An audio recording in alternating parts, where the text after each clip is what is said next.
Buenas tardes, amigas y amigos. Buenas tardes, compañeros. Bueno, me sumo a los agradecimientos que ha dado al principio Ariadna a todos los que habéis asistido, a las instituciones, y la verdad, gracias a ella también por la presentación, no solo la mía, la que ha hecho de todos los compañeros. Yo voy a hablar de 6 cositas y bueno, voy a intentar no enrollarme mucho y no emocionarme más de la cuenta. Lo primero es hablar de la razón del acto. Yo creo que la razón del acto es el centenario de Marcelino. Ahora habría cumplido 100 años, hace 8 años que le perdimos, ¿no? Y hace poco más de un mes a Josefina. Tiene razón en sí mismo recordar a una persona, ¿no? Una persona de la calidad de Marcelino Camacho, porque uno no se va del todo mientras haya otras personas que le recordemos. En sí mismo ya digo que es importante, pero creo que hay algo que también tiene un gran valor. Es la capacidad que podamos tener entre todos y entre todas de sacar conclusiones y reflexiones de sus ideas y de su práctica. Creo que eso quizá es lo más importante. Parece que el acto no es de debate, es un acto más formal. Bueno, pues nos echamos aquí unos discursos estupendos y recordamos a Marcelino, pero vamos a intentar llevarnos algunas ideas que nos sirvan como pauta de vida y como pauta de acción. Me parece que eso es lo clave y lo decisivo. También quiero decir una cosa, por si a alguien le molesto, le pido disculpas. Yo intervengo aquí, no sé, porque compartí muchas esperanzas, muchos anhelos, muchas luchas con Marcelino, casi 20 años en la dirección del sindicato, y seguimos siendo amigos después de dejar la dirección del sindicato los dos. Y creo que por aquella circunstancia, por la amistad y por la colaboración y el trabajo en común y las luchas compartidas, estoy aquí, pero como bien decía la compañera, yo soy un militante de base, no tengo ninguna responsabilidad en el sindicato ni política. Me he dedicado los últimos 20 años a la enseñanza pública, en una etapa muy gozosa de mi vida, y bueno, las cosas que diga, pues las voy a decir con toda la sinceridad, sin ponerme filtros, intentando no molestar a nadie, y si me equivoco, si molesto a alguien, pido disculpas por anticipar. Bueno, la segunda cosa que quería decir es el relato de vida de Marcelino. Han aparecido bastantes cosas en la pantalla, pero quería completar. Marcelino nace en el 18 y le coge exactamente con 18 años la Guerra Civil.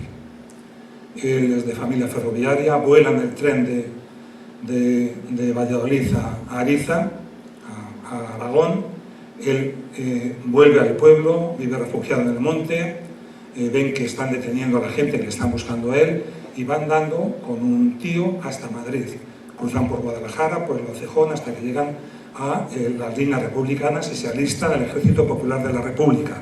Pasará la mayor parte de la guerra en el frente de Toledo-Extremadura, será secretario y el general de una brigada, que es una unidad militar bastante potente, unos 3.000 soldados.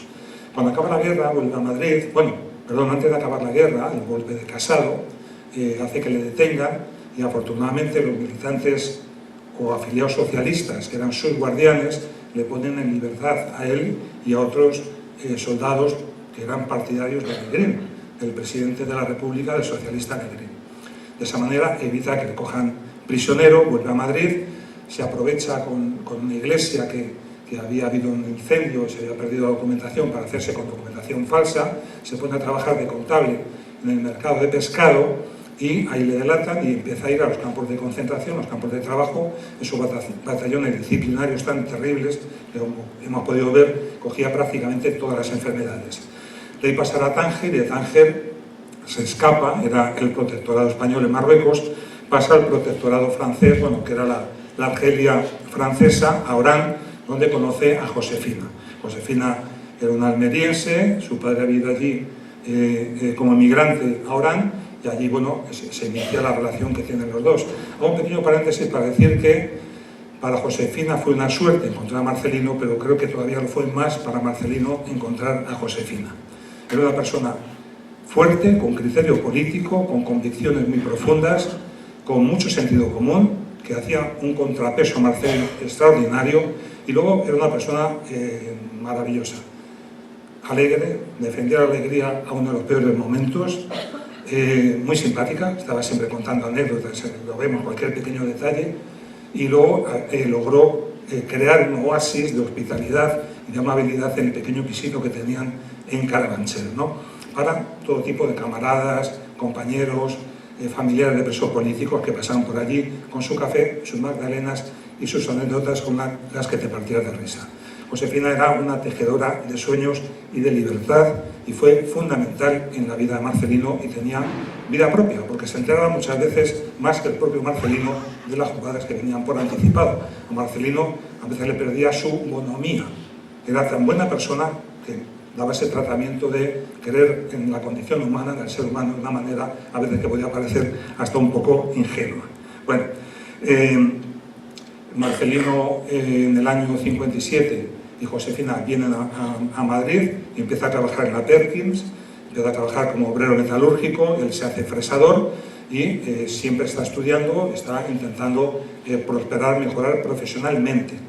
Él llega a ser ayudante ingeniero y eso le llena de orgullo, además lo decía, fui ayudante ingeniero. Marcelino yo creo que recogía la mejor tradición de la clase trabajadora, esa tradición de primero cumple para poder reclamar después. En fin, la valoración del trabajo bien hecho, ese afán por conocer, por aprender, por mejorarse a sí mismo. Marcelino yo creo que resolvió de la manera más satisfactoria para él y para su clase las opciones clásicas que se le plantean a cualquier trabajador desde hace mucho tiempo hasta la propia actualidad, ¿no? Ya decían historiadores como Hobsbawm que al trabajador en el siglo XIX se le planteaban tres opciones. La primera, intentar la solución o la salvación individual, la emancipación individual, hacerse empresario, hacerse burgués, cosa que no era nada fácil, porque a veces no tenía ni conocimientos, ni capital, ni contactos, etcétera, etcétera. La segunda solución o salida era la desmoralización. La desmoralización expresada de muchas maneras, en aquellos tiempos con el alcohol, hoy, pues no sé, con qué otras fórmulas de evasión o de deterioro personal. Y la tercera era la de tomar conciencia de su situación, era la misma que la de muchos otros, organizarse y luchar. Y vaya se luchó Marcelino y vaya se buscó una solución colectiva en todo momento. Su lema era estar con la gente, era pertenezco a una clase, estoy con ellos, formo parte de ellos. Eso convirtió su figura en una especie de héroe griego positivo, empeñado en llevarle la contraria a ese destino programado por los vencedores que habían derrotado a los trabajadores con la Segunda República, que les habían diezmado, que les habían perseguido y que intentaban que no levantasen cabeza. Él, con muchos otros, puso en pie, puso en marcha el movimiento de comisiones obreras, que era un movimiento sindical, un movimiento social en aquellos tiempos.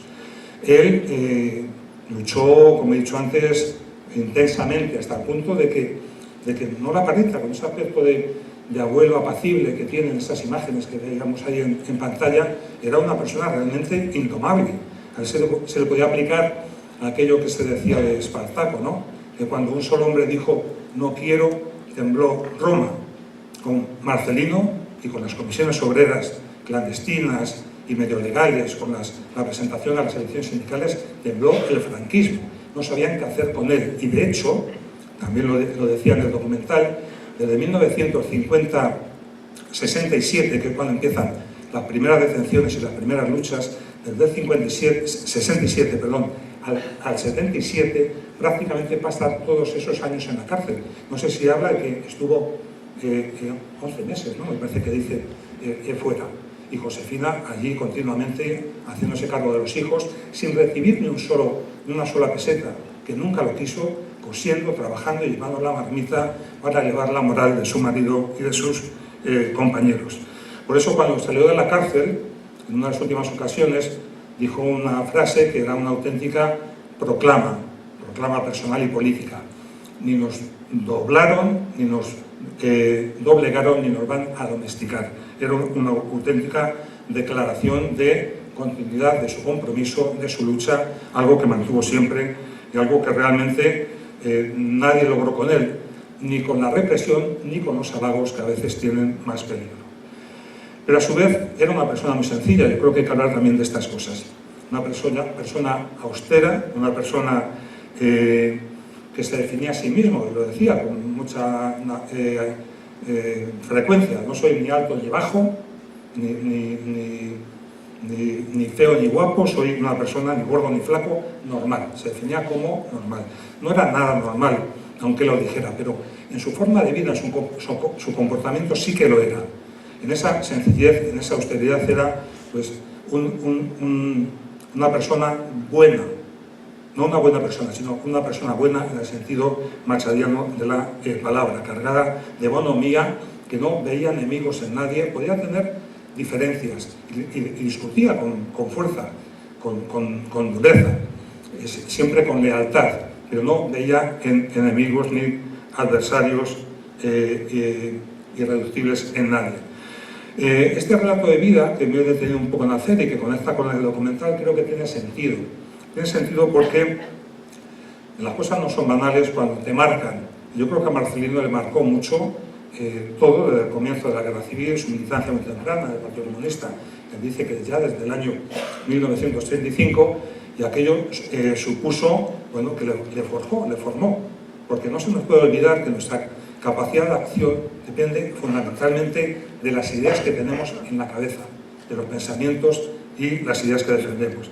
Eso es evidente que en el caso de Marcelino le conformó de manera decisiva. Apuntar algunos rasgos de su pensamiento y de su acción. Marcelino siempre iba a norte, siempre iba a lo esencial, no se perdía por las ramas, cogía y buscaba la dirección principal. Por ejemplo, él decía mucho una frase que era: toda persona, por el hecho de nacer, tiene derecho a, y a partir de ahí construía la defensa de su dignidad como persona, la defensa del derecho de empleo en condiciones, el derecho a un salario, a una protección social, el derecho a la participación democrática, el derecho a las libertades. Marcelino, por ejemplo, y se ha dicho un poco, era crítico con la transición. Él sabía que la transición era fruto, como todo, de la relación de fuerzas.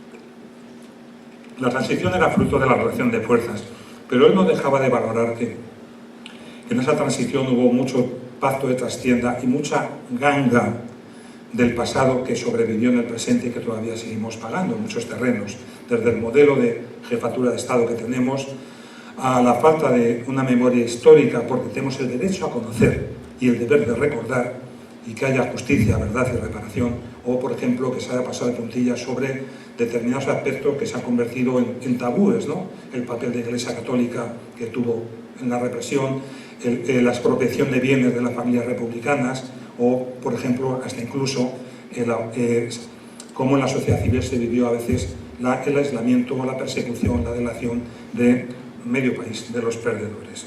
Entonces yo creo que Marcelino eso lo tenía claro y lo formulaba en una frase que tenía que ver con su actividad. Y él decía: la democracia no ha entrado en las empresas, la democracia se ha quedado en las puertas. Él consideraba que no había habido suficiente democratización en el mundo del trabajo, en los derechos de los trabajadores, en la participación de los mismos. Marcelino defendía la movilización y la negociación como dos raíles, como dos vías fundamentales. Era muy equilibrado en ello. Pensaba que sin lucha no había posibilidad de avance, que no nos iban a regalar nada, pero que había que sentarse a negociar y a buscar puntos de encuentro. Él defendía la unidad como una bandera, como algo fundamental, y me referiré luego más adelante a esto. Él tenía una idea importante en la cabeza, y es que pensaba que el movimiento obrero no era algo fruto de la voluntad de un puñado de dirigentes mesiánicos, sino que era el resultado de una condición obrera en el marco de una lucha de clases que por más que se decrete que está abolida, sigue estando ahí porque sigue habiendo desigualdad, injusticia social, injusticia política. Pero que cambian las cosas, que el sujeto político del cambio se va modificando, es algo vivo, no es una foto fija, emocionante, pero que no sirve de nada y sobre todo servirá de menos en la medida en que las personas que reconocen lo que sale en la foto ya no existen o ya no están, sino que el movimiento en marcha, el movimiento social es algo fundamental para acercar a las masas, acercar a los trabajadores, a los hombres, a las mujeres, a las personas, a su propio protagonismo, a su propia participación. Marcelino yo creo que eso lo veía con mucha claridad y lo que hizo él junto con muchos otros, siempre con muchos otros y otras personas y mujeres, fue construir ese movimiento desde la participación, la base, fenómenos que ahora mismo vemos que aparecen, pero que realmente han funcionado en otros momentos de manera importante. Y lo vemos ahora, cuando, por ejemplo, hay grandes movimientos sociales que se ponen en el movimiento, pero que luego no acaban de tener continuidad, que a veces acaban desinflándose, que son grandes fogonazos, grandes fuegos artificiales, que tienen un gran valor, porque sacan por objetivos concretos, por reivindicaciones, a la población, a los ciudadanos, a los trabajadores, a las trabajadoras, a la calle. Pero que está el gran reto de convertir esos movimientos, esas luces brillantes en la noche oscura de este neoliberalismo que estamos padeciendo, está el reto de convertirlo en organización, de convertir el movimiento en organización, de ser capaces de compatibilizar la lucha, la reivindicación y la negociación. Y eso es un poco lo que cuesta. Bien, vamos a hacer algunas hipótesis fantásticas, como dice Rodari, un pedagogo italiano, y voy a plantear qué diría Marcelino hoy en estos momentos y qué haría Marcelino hoy. Yo creo que Marcelino hoy lo que diría es pues, un discurso bastante largo, le gustaban los discursos largos. De Gracia una vez le llevaba al instituto, íbamos en el coche con Josefina y me preguntaban, ¿y qué hago, un discurso más largo o más corto? Y Josefina, que era muy simpática, como esa guasa, le decía, lo que tú quieras, Marcelino, pero no empiece por lo del mono.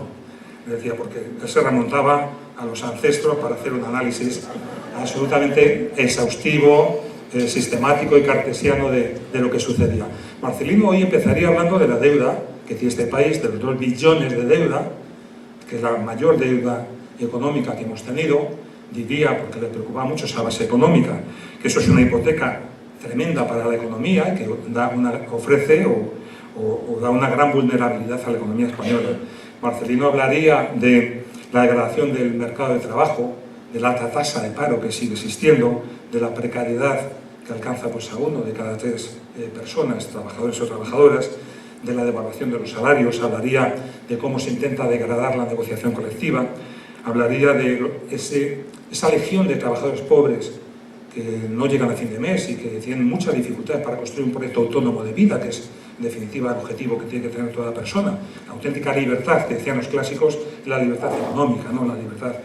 Hablaría del adelgazamiento del estado de bienestar, de los hachazos y recortes sociales a la sanidad, a la educación, a la dependencia, esa dependencia que no es un derecho subjetivo, que depende de lo que se presupueste para que puedan atender a las personas que tienen esa necesidad y que es un puntal del estado de bienestar.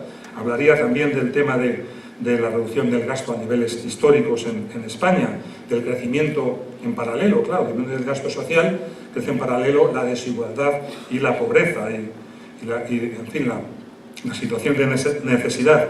Hablaría del saqueo a las pensiones, de cómo con estas últimas reformas se está produciendo un intento de desmantelar el sistema público y esa campaña para privatizar el sistema, derivando buena parte del ahorro a planes y fondos privados de pensiones. En lo político hablaría de la necesidad de un cambio político y criticaría con mucha dureza, seguro que sí, el tsunami de corrupción, este tsunami de corrupción que afecta especialmente al Partido Popular, que es como una organización criminal para el saqueo del país, que cada día surge un nuevo caso que recorre toda la geografía española, desde vuestra tierra, no lo que más, pero también desde Sitges a Madrid o a Valencia o a Murcia o, en fin, a infinidad de sitios, ¿no? Entonces, esos casos, ¿no? Esas operaciones, esos procesados por corrupción. Hablaría de cómo se están tomando medidas tremendas, ¿no? que limitan la soberanía del país y que hace una globalización mucho más en contra de los pueblos y de los trabajadores, como son los tratados tipo CETA. O hablaría de los recortes en la ciencia, el que siempre estaba tan preocupado por la revolución científico-técnica, ¿no? Del deterioro de las instituciones, de cómo el gobierno actual está cargándose la división de poderes clásica, manipulando el poder judicial de una manera terrible. En la cuestión territorial, ¿qué diría Marcelino? Pues no lo sé, a lo mejor meto la pata y me equivoco. Marcelino no sería independentista, no porque fuera de Soria, sino porque era internacionalista. Pero Marcelino, que era demócrata, sí que defendería el derecho de decidir. Y sí que estaría en contra de que se encarcele a nadie por defender derechos y libertades y la decisión de un pueblo. Eso estoy convencido que Marcelino lo haría. Y no estaría a favor del 155, una ley que es un golpe de Estado contra la autonomía de una comunidad autónoma histórica, y estaría en contra de este proceso de utilización de los jueces, de persecución que nos están sacando los colores en toda Europa, ¿no? Bien, ¿qué estaría haciendo? Vamos a pasar a qué estaría haciendo. Yo creo que Marcelino lo que estaría haciendo viene reflejado en su libro de memorias, en ese título que cogió de don Pablo Neruda, y en vez de decir confieso que he vivido, dijo confieso que he luchado. Pues eso, estaría luchando de forma incansable para cambiar y mejorar las cosas. Yo me lo imagino, y antes lo decía el compañero, ¿no? Pablo, me lo imagino con los trabajadores de Sintel, con los de Amazon, con estos sectores precarios, ¿no? De la telefonía, que están ahí, son ingenieros, les pagan 3 duros. Me lo imagino con las luchas de los trabajadores, porque sabe que el sindicato se fortalece estando con ellos, estando con la gente y acompañándoles en su lucha. Me lo imagino también a Marcelino en las asambleas del 15M, que no las vivió por los pelos. Estaría allí, y estaría humildemente allí, opinando y levantando la palabra las veces que fuera necesario, y estaría con las mareas, esas mareas de todos los colorines que se han puesto en marcha en contra de los recortes y del desmantelamiento de las políticas sociales. Y me lo imagino con las marchas de la dignidad, y me imagino con Josefina yendo el 8 de marzo a defender, que él lo hacía y con fuerza, la igualdad plena entre hombres y mujeres. Y me lo imagino, por supuesto, con los pensionistas yendo con su banderita y volviendo en el autobús para su casa. Y seguiría, por supuesto, en comisiones y también en el PC y en Izquierda Unida. Pero seguiría como siempre estuvo, muy fiel, pero muy crítico. Porque él no era una persona que comulgase con ruedas de consigna. Él tenía criterio propio y lo defendía. Y chocó, yo recuerdo, por ejemplo, con el Estatuto de los Trabajadores, con Santiago Carrillo, que fue una de las razones por las que dimitió. Él fue diputado del Partido Comunista de España y dimitió en el año 80, en el 81, en el golpe de Tejero. Ya no estaba Marcelino de diputado, estaba en su lugar Nicolás Sartorius, y Marcelino estuvimos juntos, además aquella noche del 23 de febrero en un local con UGT de su agencia de viajes, intentando montar una huelga general para el día siguiente. Nicolás Redondo estaba, él sí que era diputado, estaba en las Cortes, intentando montar una huelga general para el día siguiente si el golpe seguía adelante. Entonces seguiría ahí en esas ideas, en esas posiciones, porque él tenía muy claro que la disyuntiva sigue siendo socialismo o barbarie. Voy a decir, para acabar, lo que, en mi opinión, creo que es elementos principales de su legado. ¿Con qué nos tenemos que quedar de la vida y de las ideas de Marcelino? Es decir, 3 cuestiones de ideas y 3 cuestiones de carácter, que me parece que son pues, como 6 aportaciones, media docena de aportaciones, a reflexionar sobre ello, pero no solo en la práctica política o sindical, sino también en nuestra vida cotidiana, en nuestra formación de carácter, en nuestra actitud ante el crecimiento moral al que estamos obligados a hacer todos. La primera idea, 3 de ideas y 3 de carácter, la primera idea de carácter sería la participación. La participación. Tenía clarísimo Marcelino que era decisiva. Y a veces nos pasa a la izquierda que estamos inventando la rueda continuamente. Y es algo que está inventado hace mucho tiempo, o la rueda, o descubriendo el Mediterráneo, o inventando el paraguas. Está inventado hace mucho tiempo y no lo utilizamos. Eso es lo peor, que encima no lo utilizamos. La manera de resolver dudas, resolver diferencias, superar sectarismos es sentarse, reunirse, hacer asambleas que tengan y cojan protagonismo las personas, los hombres y mujeres que llevan una lucha, que quieren cambiar una ciudad, que quieren cambiar una comunidad, que quieren cambiar un país. Entonces, la participación, la asamblea, el empoderamiento a través de lo más decisivo, porque participar es decidir de la decisión colectiva, es lo fundamental.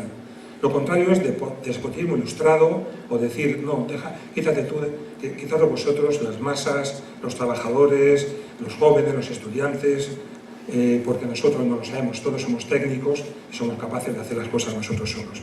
Yo creo que ese tema es clave y fundamental, defender la participación como una bandera decisiva para poder cambiar las cosas. Si no, no cambiaremos, estaremos a expensas de lo que quieran hacer algunos que se consideran que saben más o que son más espabilados para llegar a determinados puestos y posiciones. La segunda idea es la unidad. La unidad. Los trabajadores, y en general los ciudadanos, la ciudadanía, trabajadores y trabajadoras de ciudadanía, nos enfrentamos a fuerzas muy poderosas. Estamos enfrentando a un neoliberalismo, a una globalización del mundo capitalista salvaje, aumenta las desigualdades entre los pueblos, entre las personas. Cada vez menos personas controlan la riqueza del mundo, cada vez hay, pues eso, más desigualdad, más miseria, más inmigración, que se le da un trato brutal por parte de los países ricos. Entonces, la forma de enfrentarse a esa fuerza del liberalismo es con ideas, con propuestas y con mucha unidad. Es necesario para ello, bueno, pues coger esa bandera, porque lo decía antes, unidos se gana, divididos se pierde casi siempre. Pongo un ejemplo concreto. La pelea de las pensiones que se está empezando a librar es una pelea muy bonita, es decisiva, es de mucho calado, afecta a millones de personas, tiene consecuencias, efectos en muchos campos. Por ejemplo, genera una gran incertidumbre en el voto, en el cambio político también puede ser decisiva, pero luego hay muchas personas que dependen de la pensión que entran en una casa, y es el derecho de una vejez asegurada. Si no volvemos al siglo XIX, donde no se aseguraba ni la enfermedad, ni la vejez, ni el desempleo. Entonces, el tema es tan clave, tan importante, pero la ofensiva neoliberal del sistema financiero es tan dura que es necesaria la máxima unidad.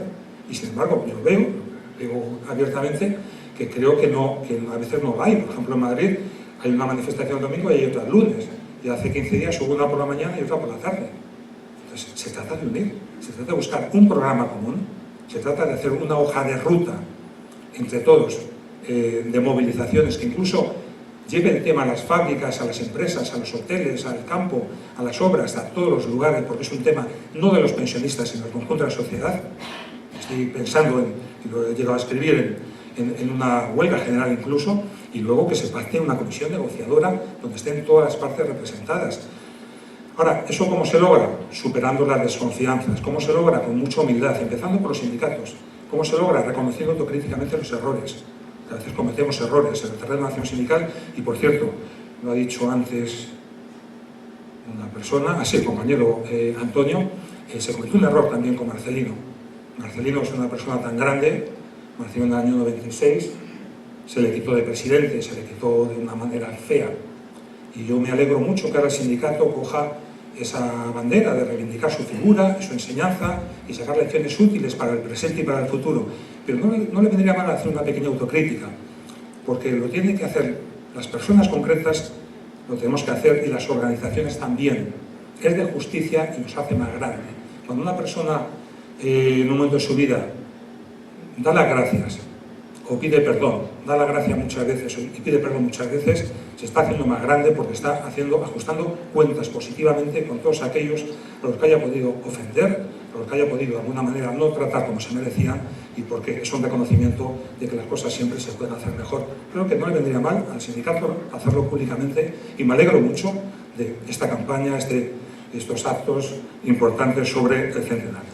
Bueno, para ir terminando, la tercera idea es la acción sociopolítica. Marcelino sabía que el sindicato era fundamental para resolver problemas concretos de las personas, dar soluciones concretas a problemas concretos. Pero eso no es suficiente. Para cambiar la sociedad hace falta un planteamiento sistémico mucho más general, mucho más amplio. Por eso él tenía conciencia política, no solo sindical, no solo social, también política. Y el documental, la película documental de Marcelino, se va a llamar Entre lo posible y lo necesario, que resume muy bien esa idea. Lo posible y lo necesario es tener un pie en un lado y en otro lado. En lo que hay que hacer, en el mientras tanto, en lo concreto, en la solución precisa, y lo que es necesario para buscar soluciones de largo plazo y globales. Moverse entre lo inmediato y lo mediato, entre el corto plazo y el largo plazo. Tener los pies en el suelo y tener la vista en el horizonte, que a él le gustaba decir mucho eso, y que era todo un ejemplo de cómo se planteaba su actitud ante la vida. Sobre carácter, decir tres cosas y termino. Primero, la coherencia. Marcelino era una persona de una pieza, era de una pieza. Lo que decía, lo hacía, y vivía como pensaba. Él hacía aquello de ¿no? Sé tú el cambio que quieres producir. Una de las cosas que le dio más orgulloso a Marcelino fue un premio que le dieron en un pueblecito de Palencia, Guardo, un pueblo minero. Le dieron un premio que se llamaba Premio a la Coherencia. Este premio, que se dio también a Saramago, y Saramago cuando se lo ofrecimos, dijo, uy, esto me hace más ilusión que el Nobel y que el Camões, dijo don José Saramago. Digo, bueno, ¿y por qué? Dice, porque no me premian una obra, me premian toda la vida. Bueno, pues Marcelino ese premio también le hacía mucha ilusión porque él llevaba con gran facilidad el tema de la coherencia porque había hecho de ella una auténtica religión. Tenía un alto desarrollo moral y el desarrollo moral de Marcelino era saber que el mundo en el que vivía era un mundo que no estaba hecho a la medida de los más débiles y que la solución tenía que ser necesariamente de todos, colectiva. Segunda idea de carácter, el afán de saber.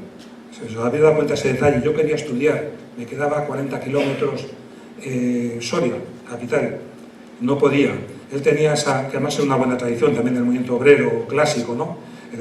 Era autodidacta, estudiaba siempre, leía siempre, subrayaba todo, en fin, sabía que para cambiar el mundo no solo hace falta vencer las resistencias de los que se oponen a ello, había que saber hacerlo, había que tener la misma formación que los de enfrente, que los poderosos, había que tener por lo tanto un bagaje y un conocimiento amplio. Y eso en él era una cosa natural, pero lo teorizaba porque sabía que no es posible otro mundo, no es posible otra vida, otra sociedad, sino es fruto del esfuerzo colectivo de muchísimas personas. Y la última idea que también se ha dicho, pero quiero insistir en ella, es la honestidad. La honestidad de Marcelino era honestidad a prueba de bombas, iba a decir, no, a prueba de halagos. Antes he dicho que la represión no le domó, los halagos tampoco, y a veces los halagos son más peligrosos y se han llevado por delante a muchos dirigentes de la izquierda. Esos halagos, esos cantos de sirena que al final hacen que la gente cambie de condición y de ideas y de pensamientos. Y es una auténtica desgracia. Bertolt Brecht decía, desgraciado los pueblos que necesitan héroes. España en el franquismo necesitó héroes como Marcelino. Yo creo que España ahora también necesita héroes, pero no héroes en el sentido de que son Hércules que venzan batallas, no. Héroes como referentes morales, como referentes de acción, como referentes de honestidad y de ética, como luces que brillen en la inmundicia que muchas veces vemos a diario, que nos ponen la cabeza así en televisión. Yo creo que, acabo con ello, Marcelino combinaba tres ideas: bondad, o tres valores, bondad, inteligencia y revolución. Y no hay nada que resuma mejor estos tres valores de bondad, inteligencia y revolución que una frase que a él también le gustaba decir, que era luchar, trabajar, estudiar cantando, vivir soñando. Muchas gracias.